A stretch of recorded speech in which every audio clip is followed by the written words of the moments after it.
Hello, Greg. Hi, Keith. I It know you're must be so Tuesday. Tuesday. It's election day. Yeah, yep. World's about to explode, and we're here Could be a to long, do business as usual.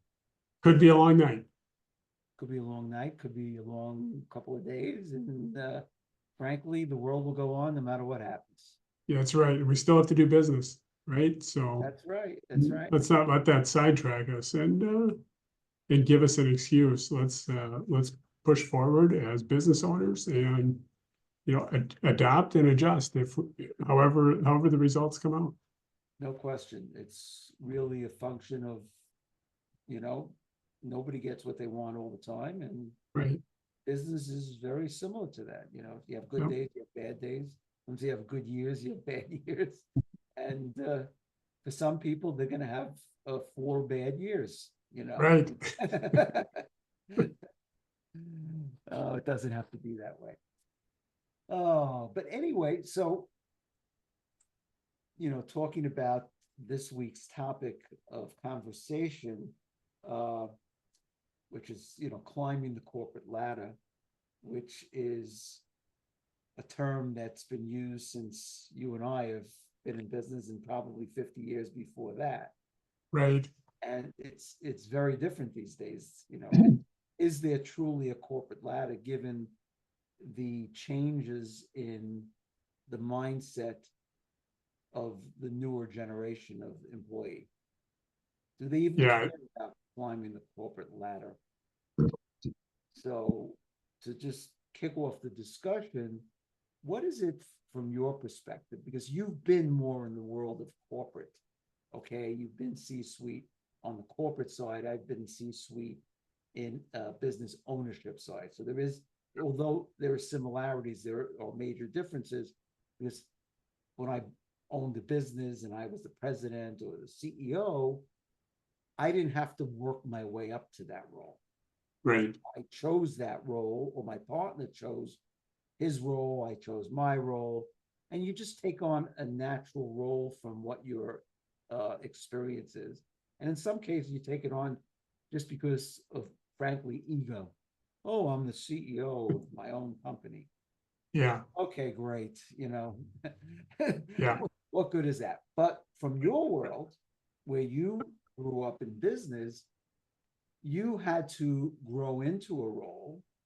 You generally will start at a certain level and work your way up from there. But I'm talking as if I know nothing about your past, which obviously that's not true. So how did you climb the ladder, and where did you get on that ladder? At what level? Yeah. Yeah. Well, I started entry level. I mean, I was a college graduate and I started in a corporate accounting department. Okay. Um, so I was doing real basic stuff. I mean, I was doing accounting work, which is what my degree was in. So from that standpoint, it was good training. And I was using the skills I learned in college. But I was doing basic spreadsheets, and it was just kind of the introduction of computers. So we were just starting to kind of convert a lot of manual stuff to computers. But I did that for a couple of years, and then I got a promotion to an internal audit role, and I did that for a couple of years. And then I wouldn't call it a promotion. I applied for a job working in one of the divisions of this Fortune 500 company, and I got that job. So now I was an operations analyst, and I did that for 2 or 3 years. So after 6 or 7 years, I had 3 different positions that I felt like each one of them raised me up uh, higher on the corporate ladder.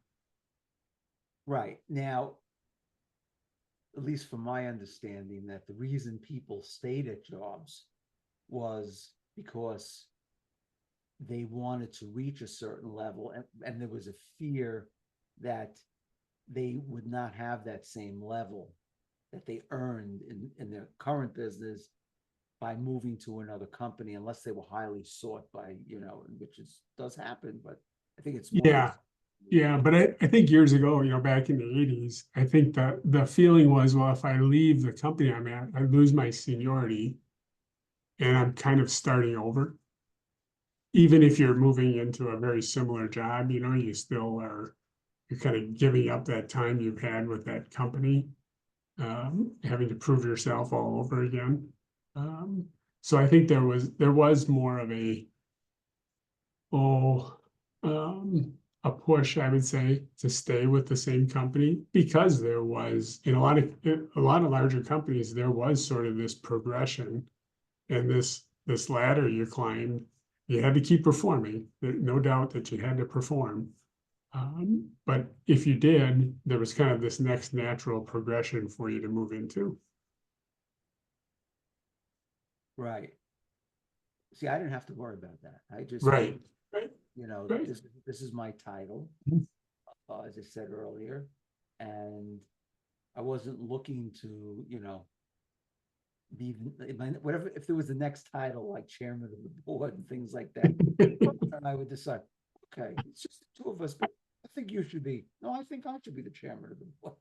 I changed companies after 6 years and I moved into an assistant controller role for another large company, but working for one of their divisions. And then I got promoted to controller. So that was again a natural progression. And there was a lot of emphasis, I would say, with the companies, even back then, as to, kind of where's your next step? Where's your next opportunity at? Yes, which is the interesting part about, the traditional ladder and the linear path.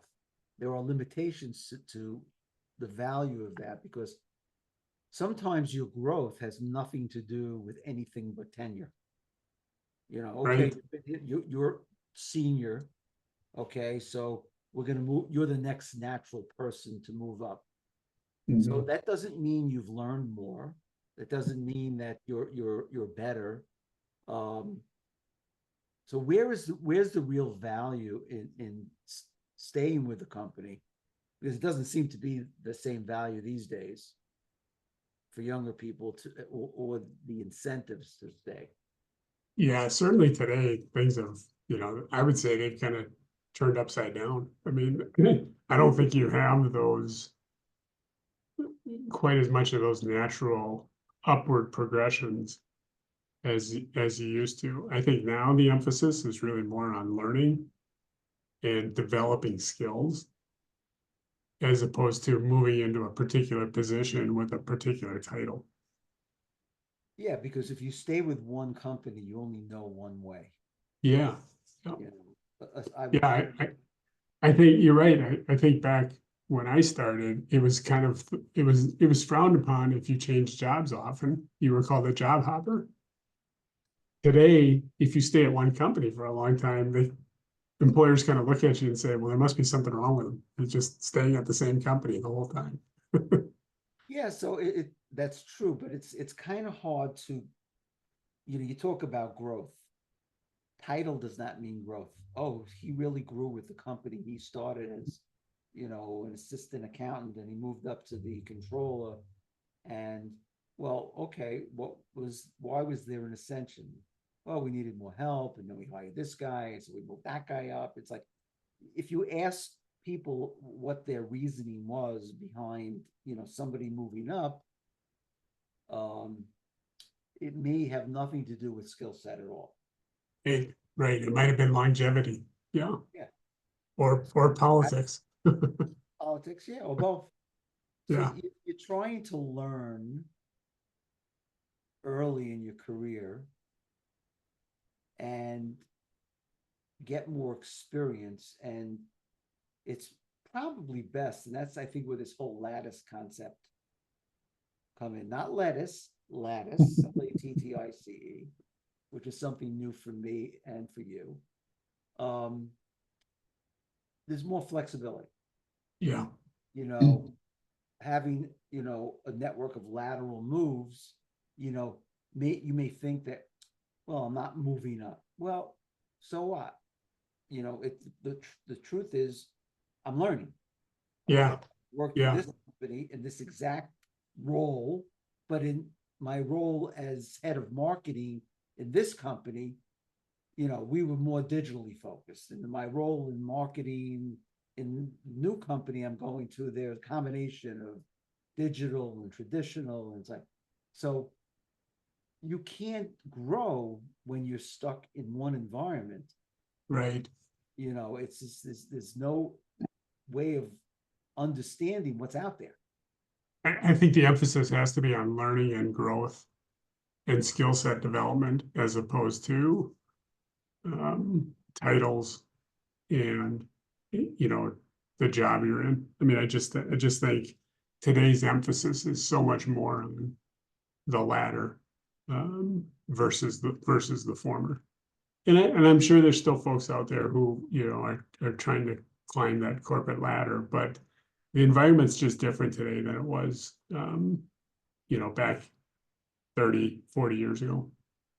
Yeah, I think it's like everything else, like it's certain things are just old school. I mean, if you own a company and you're the CEO or founder and you've been running the company for 30, 40 years, you had natural ascension in your company. Unless you have a young family member, a son or daughter that's coming in with new fresh ideas, it's like rinse and repeat. Yeah. So Gregg Johnson left, and we replaced Gregg with a new controller. New controller is younger, maybe not as experienced, but he does the job or she does the job. And basically it's not good for the company either, in my opinion. It's like there should be a plan that it should be learn and grow. Yeah. And if you're not learning and you don't set your environment for learning, people are either going to become stagnant and stay because they just don't, they for whatever reason, they don't have the incentive to make the move. They like the security, they like the paycheck. But it makes for a very boring company that doesn't have, in today's world, I don't think it has longevity. I think No, I don't think so either. I think you need, because one of the things it forces you to do is it forces you into some change management skills. When you change jobs, when you change companies, it forces you into new environments. You're kind of you're not in your comfort zone, right? Because now you're around new people. It's a new company. They probably make something different or service something different than the company you're at. And it forces us as individuals and as employees to really develop new skills. And part of, at least for me, and I know for you as well, learning, especially as you get older, is so much fun. I know. It's just like, I crave it. It's like, it's like, okay, what can I learn new? What's new? And, I don't understand when, I shouldn't say I don't understand. I'm just surprised that people don't value the education that they can get from making a move. Okay. And, and I don't mean you just quit your job and say, let me go see what's out there. No, you start to explore. You say, okay, I've been with this company 3 years, 4 years. I've reached a certain level. And it should be reached a certain level of learning, not income. Yep. Because if you're measuring your growth by, I started at 50,000, I'm up to 65,000. It's like, okay, but did you learn anything? Could you actually, enough to go get a job for 100,000? Yeah. And I think a couple of things in there, Keith. The one thing is, I think, again, as you develop a broader skill set, I think it makes you more nimble, so that if we've all seen it, right? Companies go through layoffs, and sometimes you're caught up in that, and you got a much better chance to land on your feet if you've developed this broad base of knowledge and learning and skill set than if you did the same job every day for the last 5, 10, 15 years. Right. Yeah. And what I liked about what you said is learning versus education, because learning You don't have to learn. You don't have to go to school to learn. No. You can learn. Today with the internet, I mean, it is so easy to find resources on any topic that you might have interest in. Right. It basically, first of all, it makes you a more interesting person. Yeah. It actually makes you more valuable. If you can go and have a conversation on a lot of different topics, you don't have to be an expert, but if you are well educated in a lot of different areas, you can at least participate. Yeah. You have a conversation. You can bring up a topic that it's not totally foreign to you, but you can ask questions. You know, I may be, let's say I'm a younger person that's talking to you, and I say, look, I've recently read about, you know, corporate ladder versus corporate lattice. Mhm. Okay, what's I'd be asking, you know, what is your experience? And, you know, you may say, well, I understand corporate ladder, but I'm not familiar with corporate lattice. I'd like to understand it myself. It opens up dialogue. Yeah. Yep. And as you said, you don't have to be an expert at it. As long as you are familiar enough with it that you can start asking intelligent questions, because guess what that does? It leads to more learning. Leads to more learning. And I'm not sure that you have any sense of what your overall goals are early in your career. Right. You know, and I think that's part of the problem with our education system. Our education system is so backward, so old and outdated because it's designed to get a good job, get a good education. Yet that's no longer true because Yeah, I would agree. you can get a better education through the resources that are available at your fingertips. Yeah. You just have Yeah. to be willing to read. Yeah. You got to do the work.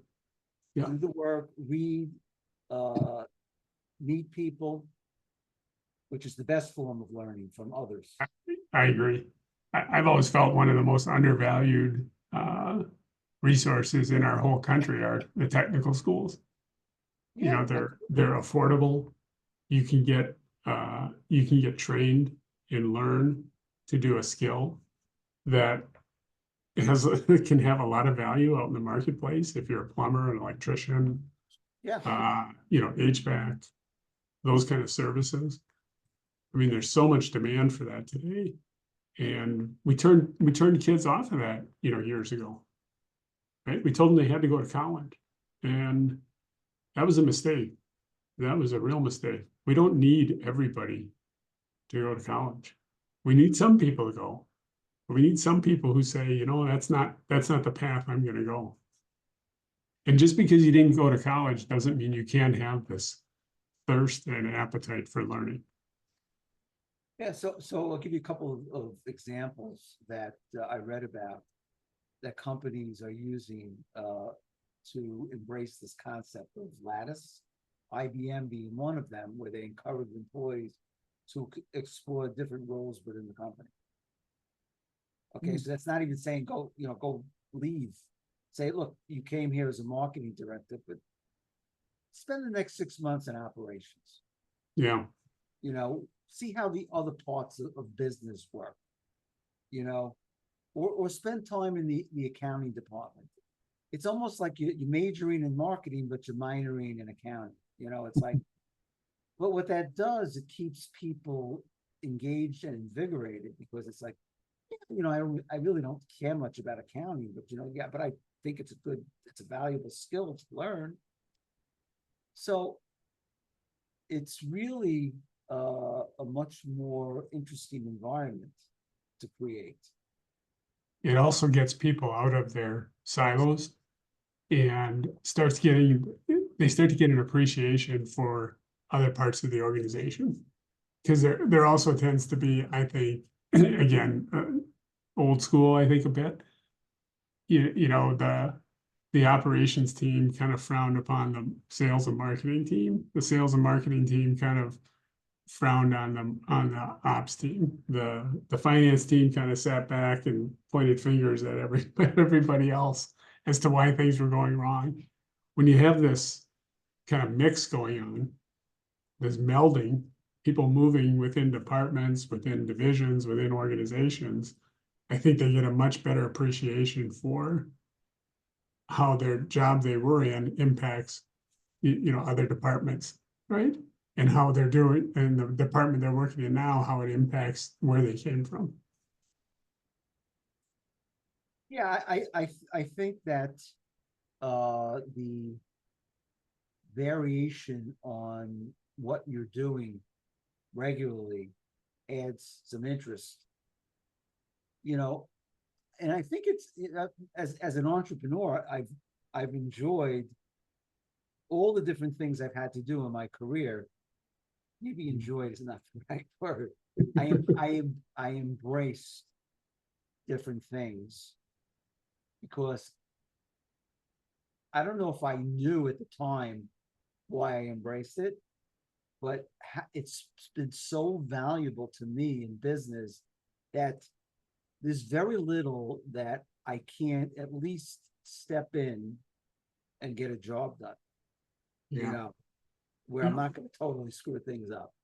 Right. Right. So, and it's helped me grow as a person and as a business person. Keith, I wonder, I'd like to get your thoughts on this, but when you talk about this lattice concept with more focus on, kind of the, not climbing the ladder, but kind of more broad approach. What's striking me is I think and I don't have any statistics to back this up, but it seems like today there's a lot more small businesses than there was when I was, first getting out of college, right? And I don't know, again, I don't have any data to back that up, but I think by definition, small businesses have to be more agile. You have to wear more hats in a small business. And I just think that whether one leads to the other, I'm not sure, but just by the fact that, if I'm working in a smaller company, a company of, let's say, 50 people or less, versus a company of like IBM, I have to develop that broader skill set because I need my employees to be able to do more things. I need them working this way as opposed to this way. So it's working horizontal as opposed to vertical. Yeah. I think it's a very good concept because, and I'm sure we're talking about what's actually being done today, but if you cross train, again, we love sports, so we always use our analogies. It's like almost everybody who's a great athlete in baseball had pitched at one point in their career. Who pitched when you were in Little League? The best athletes. Yep. Okay. So even though they went to college as a shortstop, outfield, the catch, whatever it is, if there was an emergency or there's a blowout, and you don't want to get someone from your bullpen, you grab the shortstop and say, hey, you're going to pitch an inning. Now, I'm using that as an example, but in a business environment, if you went to school for accounting, but you worked in sales, while you were going to college, you have some background. Well, why not go into the sales department, okay, and see how they run sales? See what you can learn, because everything is selling. You're in accounting right now, and it's boring. But guess what? If you leave this company, you go out on your own and start an accounting firm, you're gonna have to sell. Right. Yeah. You have to sell your wares, and that's where these experiences become valuable to someone in a corporate environment, which can be absolutely. I mean, there's no doubt we've talked about this before, but the ability to sell yourself, whether that's in a sales role, whether that's in a role of I've got to convince somebody to hire me, or I've got to convince somebody to become a client of mine.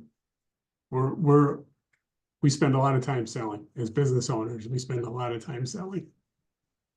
Right. So I find that change is good. Sometimes even negative change can spur new ideas. Mm-hmm. But and this comes from another topic that you and I have discussed, which is leadership. True leaders see problems as opportunities. They don't see problems from like, woe is me, the earth is falling, and to say the sky is falling, and everything's ending. They see it as like, okay, something's not working. Yeah. How do I fix this? And I think what we were just talking about with this whole lattice concept really supports strong leadership. Yeah. Right? Having those multiple experiences within different parts of an organization, it doesn't guarantee anything, but it certainly gives somebody, I think, getting them on the right path to be a good leader. And I also think that today's leaders of the future, those that are learning this way, that are going from company to company or having different roles within the company that they've chosen to work for, will breed a type of leader that's going to lead that way. They're going to feel, I don't care if you're going to be here for 1 year, 10 years, whatever. I'm going to give you the best experience, best opportunity to learn. Yeah, totally agree. And those are the kind of companies we want, right? And we want to promote, right? These are the ones that really support learning and education and development versus those who kind of poo-poo that. I mean, I don't know if that even exists anymore, because I don't think those companies that poo-poo that aren't going to be in business for very long. And as you said, there are so many more small businesses, because everybody can be in business today. The barriers to being in business are like zero. Yeah. I can wake up tomorrow and say, you know what? I want to start, a pet food store, and I go find the resources, open a website, build a website, buy a domain name, and plug in Amazon or something, and boom, I'm in business. There you go. Yeah. Off to the races. Yeah. There's no doubt that the ease of entry into business ownership is much different today than it was. I'm sure when you started business, you had no choice but to have a facility, a brick and mortar facility. And tremendous financing. Yeah. Literally, you can be in business for $1,000. Yeah. Which is kind of miraculous. But if you think of those who are being groomed in the right environments, they're being groomed to be entrepreneurs, because they're learning a lot of different skills. Yeah. Which is truly what you need as an entrepreneur. It's like, if I'm a one-trick pony, yes, I'm a salesperson, but I don't understand accounting. I don't want to understand accounting. I could care less about it. I don't understand marketing. I don't want to know marketing. That's a closed mind. Yeah. So that's not somebody that should be in business. Mm-hmm. Needless to say, I believe more and more people are going to the entrepreneurial route. One, for good reasons, which is there's a lot more freedom. And I think there's less emphasis on, I got to be rich, Mm-hmm. I have to be rich to be happy. If I'm not rich, I will never be happy. That's how I felt that way. I mean, I thought my whole world revolved around how people viewed me, car, house, vacations, right, jewelry, clothing, all those trappings that said that I've made it. Yeah. Really, it has nothing to do with being happy. Not at all. No, it doesn't. Yeah, now, say this, I'd rather be unhappy rich than unhappy poor. But I think you're right that there's so much more emphasis on sense of purpose, being, really doing something with your life, like really saying, hey, I've started this company, and here's what it's doing for society. Here's what it's doing for our environment. Here's what it's doing for people. and just much more emphasis on that. Yeah, no question. And I think there's a different mindset for entrepreneurs who are not ready for retirement. They're in their late 30s, early 40s.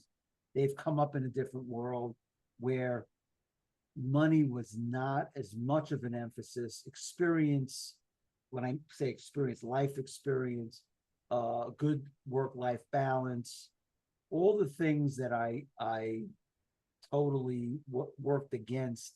I figured, you got to work all the time to get to where you want to go, to have all the nice things. When the truth of the matter is, you really don't. And I think there's more of an emphasis of the generations that our kids are growing up in. It's like, no, I mean, like, no, I make a good living. I have the things I want. I have, a good marriage. I have nice children. Yeah. Life without having that added pressure was like, I got to get to that next level, and I have to make that next amount of money so that so everyone will see me as I'm the guy, Yeah. Yeah. I don't think that's disappeared in our society. I mean, I think it's still out there, but I think it's certainly a less emphasis. Look, there will always be a percentage of people that value money over happiness and equate that as money is happiness. Right. But my experience, personal, and my view of people that I've seen that have plenty of money but aren't that happy. Right. So well, that's another discussion for a future podcast. I like it. Money and happiness. Do they coexist? All right, Greg. So now that we're pushing towards 6 o'clock, election day, the polls will close in about 4 hours. Right. The country will be on edge. It's like, who's going to drive us crazy? Yeah. And well, like we said, Keith, whatever happens now. And what's that? Not in our hands. It's not in our hands, but we're business owners and we're going to adjust to whatever the situation is. And guess what? There's a whole bunch of businesses out there that are going to thrive regardless of who's in the White House. No matter who the president is. So, yeah. Until next week, Greg. Thank you. Thanks, Keith. Great topic. Thanks. Bye.